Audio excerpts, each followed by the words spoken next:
La naturaleza sorprendió desde siempre a los seres humanos, ya sea desde una mirada filosófica como científica. Sus manifestaciones siempre nos resultaron fascinantes. La radiación siempre fue un tema de tabú en el que han surgido cientos de discusiones y teorías sobre la aplicación cotidiana en la vida de las personas. Conocemos sus usos pacíficos, pero también los malintencionados. Por eso, está siempre latente la pregunta: ¿debemos vivir con miedo? Hoy nos toca hablar de los problemas que como sociedad permitimos que sucedan, producto del mal uso de la radiación. Situaciones que generan desastres y que solo la historia puede contarnos. Hechos que generan dudas sobre cómo afrontaremos desafíos en un futuro. Nuestra intención con este documental es mostrarles cómo un accidente, por más simple que sea, puede generar daños, pero también reflexionar sobre la importancia de la información, ya que ésta puede ayudarnos frente a este espectacular fenómeno llamado radiactividad. La radioactividad es un fenómeno físico que consiste en la emisión de partículas o radiaciones procedentes de la desintegración espontánea de un átomo. Gracias a los últimos 125 años de investigación, hoy se nos permite mejorar la calidad de vida humana en todos sus sentidos. En el transcurso de este video nos vamos a enfocar en los principales procedimientos sobre cómo actuar en lo que llamamos un accidente nuclear.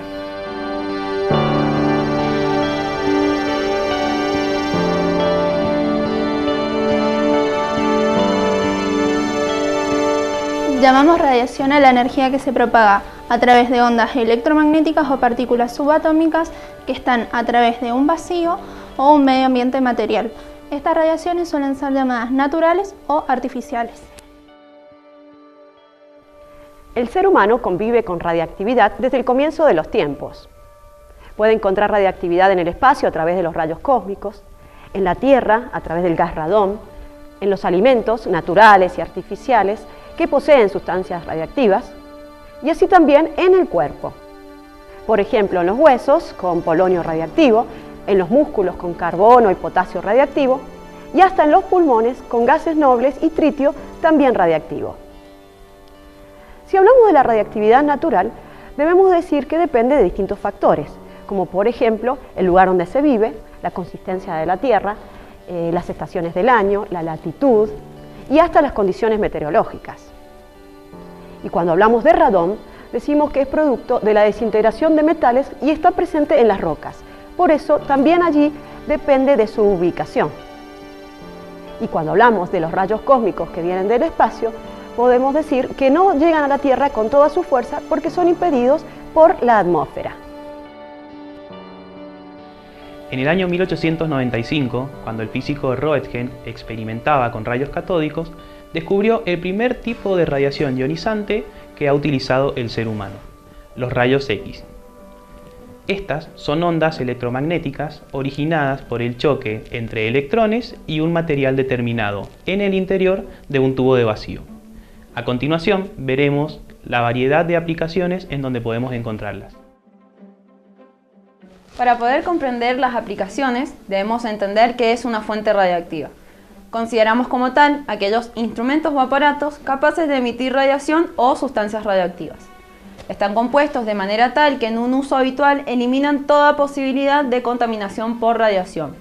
Entre las más importantes podemos mencionar la conservación de alimentos, que se realiza con vegetales, la investigación agrícola, que se realizan los fertilizantes, el control de plagas, donde se irradian las semillas, la arqueología, donde se investigan aquellos objetos o animales de hace miles de años, en la hidrología, donde se estudia el movimiento de las aguas subterráneas, en la energía eléctrica, que se produce mediante centrales nucleares, y en la que más nos vamos a enfocar y es más importante, es en la industria, donde se realizan estudios de gamografía y vamos a desarrollar las mediciones de suelo.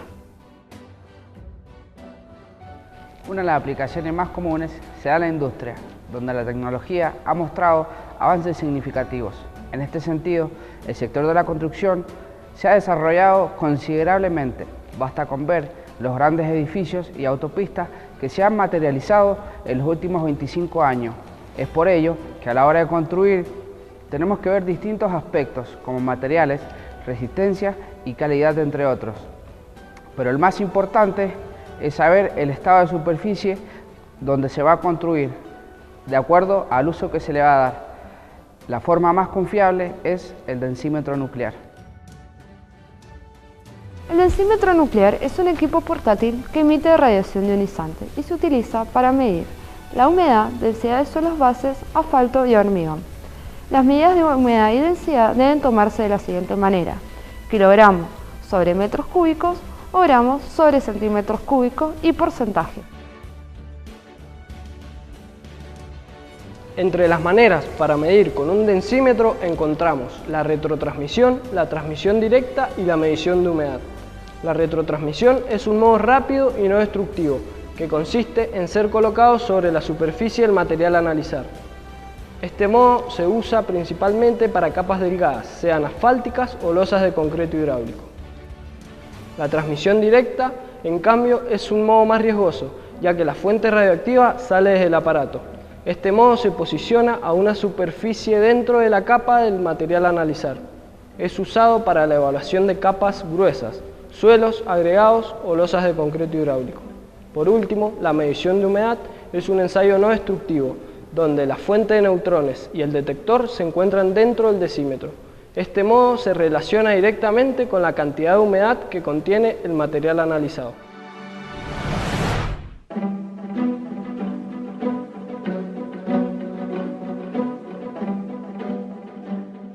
Ensayos de desempeño según la Asociación Internacional de Energía Atómica. Caída libre es cuando la fuente sellada es sometida a una caída libre de 9 metros de distancia. Percusión es cuando la fuente sellada es sometida al impacto que recibe de una sección de barra de acero de 25 milímetros que termina en una masa de 1,4 kilogramos que cae a 1 metro de distancia. Calentamiento es cuando la fuente sellada es sometida a un ambiente térmico de 800 grados centígrados durante 10 minutos. Y por último, la inmersión es cuando la fuente sellada es sumergida en agua a 20 grados centígrados con un pH de entre 7 y 8 y una conductividad de 10 ohms. Los parámetros cumplen la función más importante, de ello depende la exposición de los trabajadores. Esto se divide en 4 parámetros. Tenemos el parámetro de tiempo, que para efectos de cálculo el operador debe estar expuesto a fuentes radioactivas de cesio 137, amerilio 241 y berilio, durante 4 horas diarias, por 5 días a la semana, durante 50 semanas, en un total de 1000 horas al año. Después tenemos el parámetro de distancia, que las operaciones de los densímetros debe ser efectuada a una distancia no menor a 1 metro, así la dosis equivalente disminuye según la ley de la inversa al cuadrado y este parámetro varía según su zona. Luego tenemos monitoreo, que a la zona de almacenamiento se le deben realizar lecturas periódicas de actividad radioactiva. A estas lecturas se las deben hacer semanalmente con un posterior análisis. Y por último tenemos blindaje, que el área de almacenamiento posee blindaje artificial en concreto. En la zona de transporte posee blindaje de la misma caja del empaque del chasis del vehículo. La zona de inspección no posee blindaje y por último tenemos la zona de trabajo, que no posee ese mismo tipo de blindaje, ya que la dosis absorbida será disminuida por otros parámetros. Las zonas radiológicas se clasifican en zonas controladas y zonas supervisadas. Las zonas controladas son aquellas donde el peligro potencial de dosis para el personal es elevado. Por eso, en estas zonas únicamente accede personal calificado, quien debe cumplir estrictamente protocolos de seguridad. En cambio, en las zonas supervisadas, el nivel de riesgo es más bajo, ya que existe una supervisión de manera más continua sobre el densímetro, a cargo del personal del equipo. Tal es así que durante el transporte se delimita el vehículo, colocando el bulto en la parte de atrás, amarrándolo a la carrocería. Y permanentemente se debe monitorear la dosis específica, los rótulos y las etiquetas que sean las correctas. Ya en las zonas de trabajo, el área debe ser delimitada con conos reflectivos y señalización de material radiactivo. Estos conos se colocan a no menos de 5 metros del densímetro y el acceso al público es totalmente restringido. Cabe destacar que durante todo el proceso siempre se debe monitorear la dosis específica. La clasificación del personal ocupacionalmente expuesto es aquel que tiene acceso directo y continuo con el densímetro. Es este el operario del densímetro, o sea, el laboratorista, quien poseerá servicio de dosimetría. En cambio, el público es aquel que circunstancialmente tiene contacto con el densímetro, pero su acceso es restringido para zonas controladas. Es personal público el encargado de protección radiológica. Cualquier persona dentro de la compañía fuera del operador del densímetro y el público en general no contarán con servicio de dosimetría, a menos que el encargado de protección radiológica decida lo contrario. Entre las causas básicas en materia de accidentes radiológicos podemos definir el error humano como la causa general, principal y de mayor importancia, que pueden producir algunos accidentes. Falta de entrenamiento del personal involucrado, exceso de confianza, no se monitorea el correcto ingreso de la fuente, no se verifica que el equipo quede bloqueado, deficiente control regulatorio, desviación de procedimientos de operación y emergencia, no se realiza un adecuado mantenimiento preventivo. Una de las tareas más importantes por parte del responsable de seguridad radiológica es la correcta señalización de equipos utilizados dentro de una instalación. Para ello utilizaremos carteles diseñados donde se advertirá al personal de la instalación la presencia de materiales radiológicos en determinadas zonas. Los carteles de señalización acuerdan un tipo de riesgo e indican un color presente: banda blanca, banda amarilla y banda roja.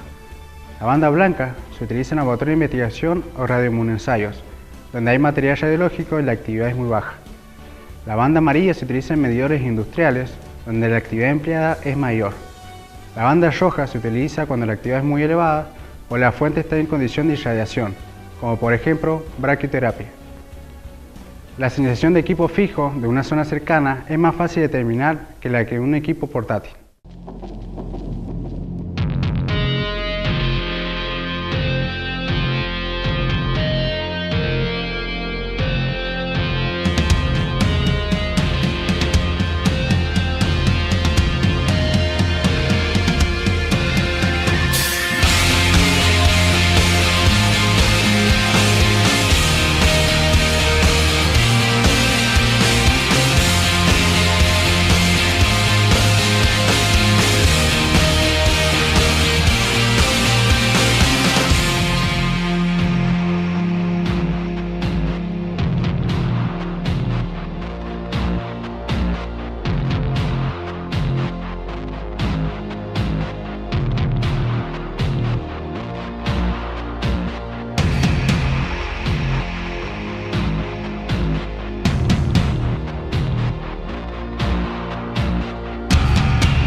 Los procedimientos en operaciones normales con material radioactivo en el campo son sacar el densímetro del estuche o caja de protección, encerrar el equipo, proceder al ensayo que tiene una duración de 60 segundos.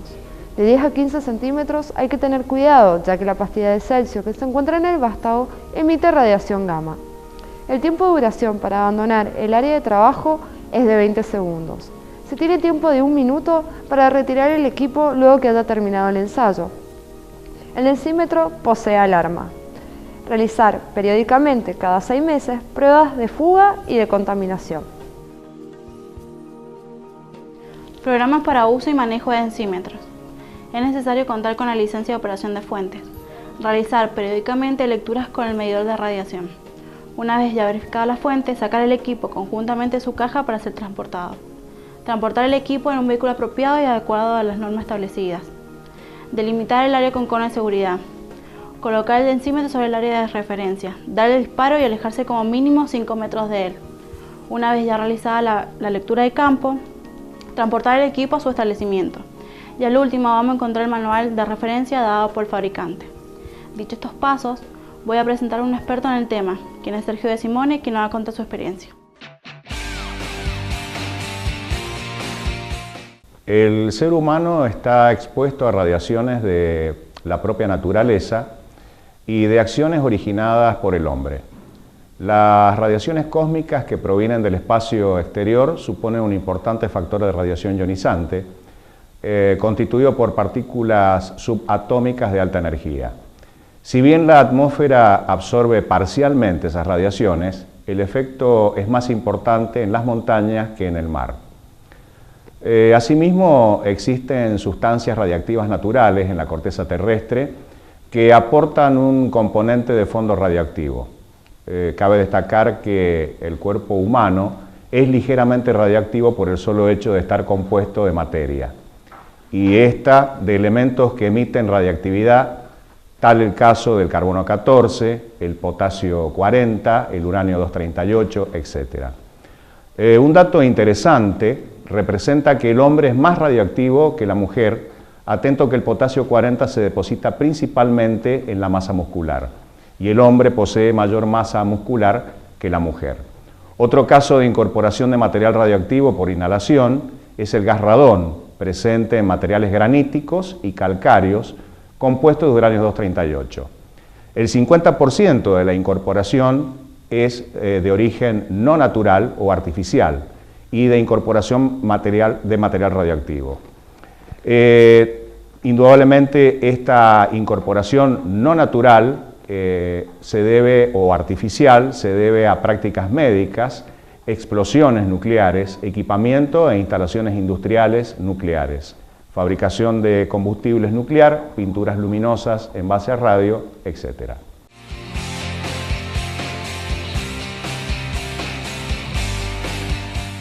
Las principales son la actividad, que normalmente la unidad es el becquerelio o el curio, la de exposición es de Röntgen, o la medición es en Röntgen, en honor a William Röntgen, dosis absorbida, que se mide en Gray o Rad, la dosis equivalente o efectiva en Sievert o Rem, y una unidad propia de la energía atómica, que es la energía de un electrón, que es el electronvoltio o electronvol.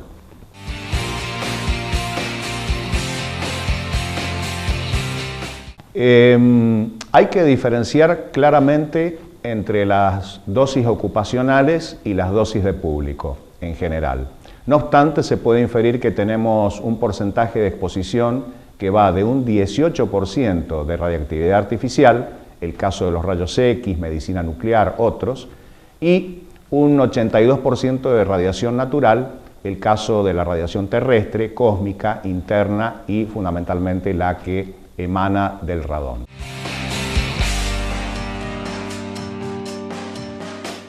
Las radiaciones se pueden emplear para producir un efecto beneficioso a las personas. Las radiaciones gamma y X se usan con efectos curativos o paliativos en el tratamiento de tumores en la técnica denominada radioterapia. También la medicina emplea la radiación X o los isótopos radiactivos con fines de diagnóstico en las especialidades de radiología y medicina nuclear. Pueden citarse otros ejemplos de utilización biológica de las radiaciones que no están relacionadas con la salud de las personas, pero sí con su bienestar, como es el caso de la inducción de mutaciones genéticas en cereales para mejorar el rendimiento de las cosechas o la calidad de las proteínas contenidas en los granos. Ahora bien, las radiaciones pueden, diríamos, generar o producir daños, y esto implica riesgos para los seres vivos, aunque también aquí hay que matizar con los efectos producidos por las radiaciones, que dependen fundamentalmente de las dosis recibidas. Con dosis muy altas se produce la muerte celular y definitivamente la muerte del individuo. Con dosis menores, pero todavía altas, se producen lesiones tanto más graves cuanto mayor es la dosis. Las dosis bajas no producen necesariamente un daño, sino que hacen aumentar la probabilidad de que se origine el daño en función de la dosis recibida. Por ello, y fuera de los casos específicos en que la radiación se emplea deliberadamente para producir un determinado efecto beneficioso, la reglamentación internacional considera que las radiaciones son potencialmente peligrosas y hay que precaverse frente a ellas.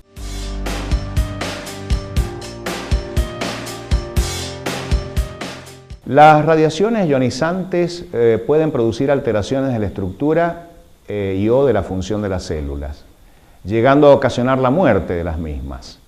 El blanco principal de su acción lo constituye el ADN contenido en el núcleo de la célula.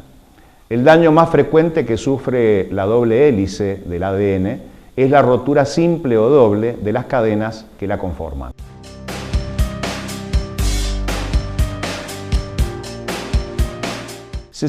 Normalmente se clasifican en dos grandes grupos, que son los efectos determinísticos, los cuales se manifiestan a partir de una dosis mínima umbral y tienen como característica principal la muerte celular, y los estocásticos o probabilísticos, que no poseen una dosis umbral, y su característica es la transformación celular. Para el caso de los determinísticos se pueden dar patologías tales como quemaduras radioinducidas, síndrome agudo de irradiación, esterilidad y cataratas, mientras que en los probabilísticos o estocásticos se presenta el efecto somático conocido como carcinogénesis radioinducida. Los efectos biológicos en el hombre pueden clasificarse en somáticos, manifestación en el individuo por daño en las células somáticas, o hereditarios, manifestación en su descendencia por daños en las células germinales.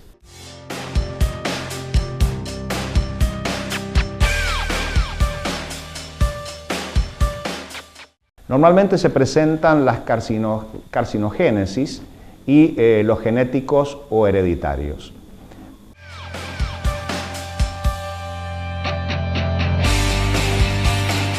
Normalmente son efectos tisulares o determinísticos. La irradiación puede ser externa o interna. En la primera, el individuo se encuentra expuesto a las radiaciones ionizantes de una fuente exterior, material radiactivo, rayos X, aceleradores de partículas, etc. Las dosis recibidas será función de la tasa de dosis, es decir, del tiempo de exposición. En cuanto a la segunda, se presenta cuando el individuo ha incorporado en su organismo material radiactivo por mecanismos tales como inhalación, ingestión o transcutánea, es decir, a través de la dermis. La eliminación podrá darse por periodos biológicos del radionucleido y o semidesintegración del mismo. La contaminación radiactiva es la causada por la diseminación de material radioactivo en el medio ambiente.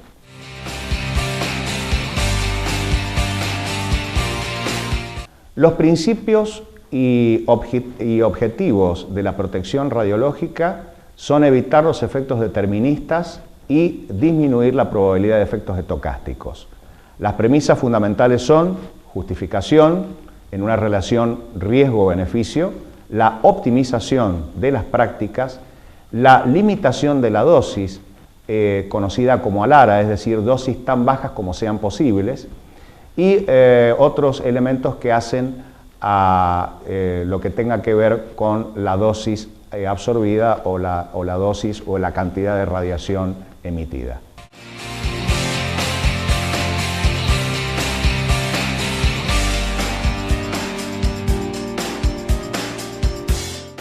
Respecto de los organismos internacionales, en el año 1950 la Comisión Internacional de Protección Radiológica es creada, la Comisión Internacional de Protección Radiológica, el ICRP, que es la máxima autoridad mundial respecto a la normativa sobre la limitación de dosis. Vuelvo a insistir en el tema de ALARA, que es una dosis tan baja como sea posible.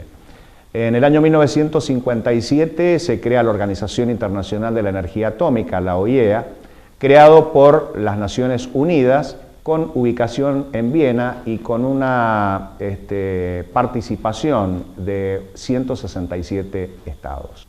Respecto a los organismos nacionales, en 1950 se crea la Comisión Nacional de Energía Atómica, bajo la Ley de la Actividad Nuclear 24.804 del 97 y su decreto reglamentario 1390 del 98.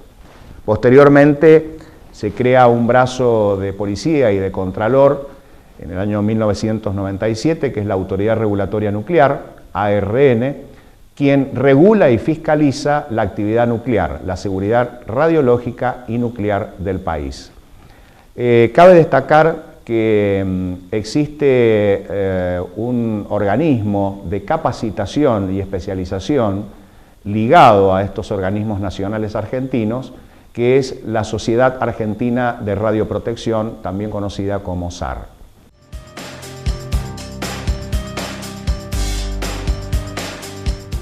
Bien, en esto podemos decir que hay una regla o un ABC o una regla de oro respecto al tema de la radioprotección. Los principios básicos son el tiempo de exposición, es decir, disminuir cuanto más podamos el tiempo de exposición a las radiaciones.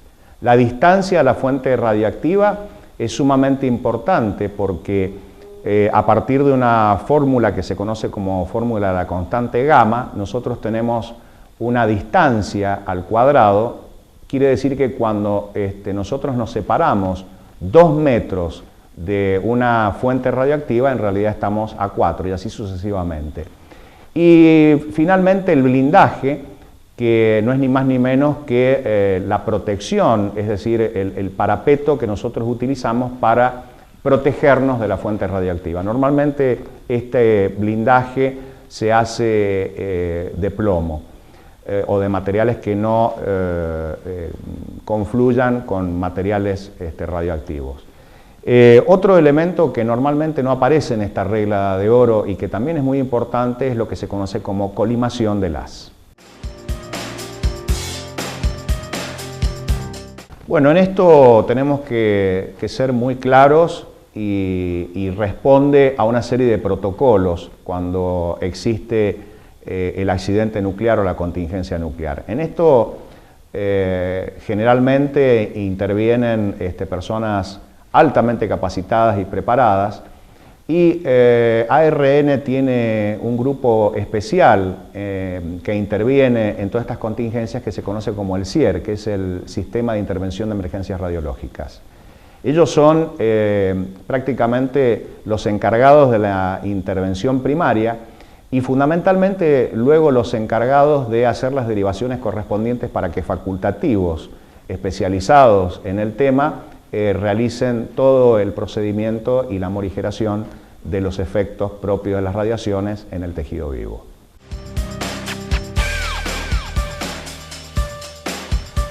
Bueno, esto lo hemos explicado claramente porque los principios básicos están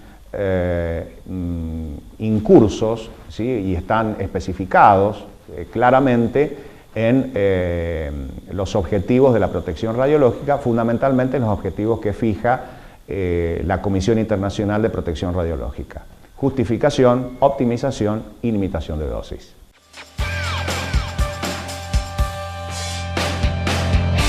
No, simplemente que Dentro del campo del higienismo, las radiaciones ionizantes cumplen un papel fundamental, ya que hoy prácticamente donde se debe de desempeñar el higienista se cuenta en la mayoría de los casos con equipamiento nuclear. Entonces es sumamente importante hacer hincapié en este tipo de cuestiones, como son las radiaciones ionizantes y fundamentalmente las radiaciones propias de los átomos, originadas por los átomos, por los radioisótopos, porque el higienista debe estar preparado en estos campos. La carrera va mutando hacia cuestiones tecnológicas más profundas y una de estas cuestiones tecnológicas más profundas justamente son las radiaciones. Procedimiento de emergencia. Cuando un densímetro nuclear sufre deterioro, el encargado deberá cercar el área con un radio de al menos 5 metros de donde se encuentra el aparato y dar aviso a la autoridad de aplicación, quien le brindará instrucciones específicas a seguir. El aparato se guardará provisoriamente hasta poder ser transportado para su disposición final. El vehículo que transportará dicho aparato deberá contar con un permiso expedido por la Autoridad Radiológica Nacional y estar señalizado correctamente. Organización para responder en caso de una emergencia. El responsable de la seguridad radiológica de la instalación deberá estar a cargo de los grupos especializados para cualquier emergencia. Debe de quedar claro que la generadora del riesgo es la propia instalación y por lo tanto debe realizar todo aquello que esté a su alcance a fines de tomar el control de la situación. El responsable de los grupos deberá dar aviso en particular a la Autoridad Regulatoria Nuclear, la ARN, con el procedimiento que se efectúa de la siguiente manera: llamar por esquítel al teléfono 459-7900. El control y la fiscalización en Argentina. La normativa vigente. La Ley 24.804, denominada Ley Nacional de la Actividad Nuclear, sancionada el 2 de abril de 1997 y su decreto reglamentario 1390 del año 98, establece que el Estado Nacional fijará la política nuclear y ejercerá funciones de regularización y fiscalización por medio de la Autoridad Regulatoria Nuclear. Esta ley le da a la ARN la libertad de dictar normas regulatorias sobre seguridad radiológica y el transporte de material radiactivo. A su vez, pueden otorgar, suspender y anular licencias y permisos para realizar inspecciones y evaluaciones regulatorias. La Autoridad Regulatoria Nuclear tendrá por objeto el estudio de la gammagrafía industrial. ¿En qué consiste? En realizar dos tipos de inspecciones: inspecciones de campo e inspecciones de depósito. Las inspecciones de depósito consisten en el almacenamiento de equipos y contenedores, y las inspecciones de campo consisten en radiografiar tubos y cañerías. La Organización Nacional de Estandarización posee la norma ISO 2919 de 1999, que establece un sistema de clasificación de fuentes encapsuladas basado en especificaciones de desempeño típicas para el uso de materiales radiactivos. Por ejemplo, gammagrafías industriales, teleterapias, materiales industriales, entre otros. En el manejo inadecuado de la radiación ionizante se han presentado accidentes de consecuencias serias y espectaculares. Además, es de conocimiento público que las radiaciones pueden tener efectos a largo plazo, lo que ha llevado frecuentemente a temores irracionales y al rechazo de su empleo. Por otra parte, como las radiaciones no se ven ni se sienten, se han dado casos en que el usuario cae en actitudes de falsa confianza. Ambos extremos son igualmente nocivos. La radiación, sus características y los efectos que causan en los humanos son bien conocidos. Por lo tanto, es posible convivir con ella con la máxima seguridad. Se pueden establecer rutinas de manejo teniendo en cuenta las experiencias y los conocimientos aquí expresados. Además, existen normas nacionales e internacionales que regulan su uso.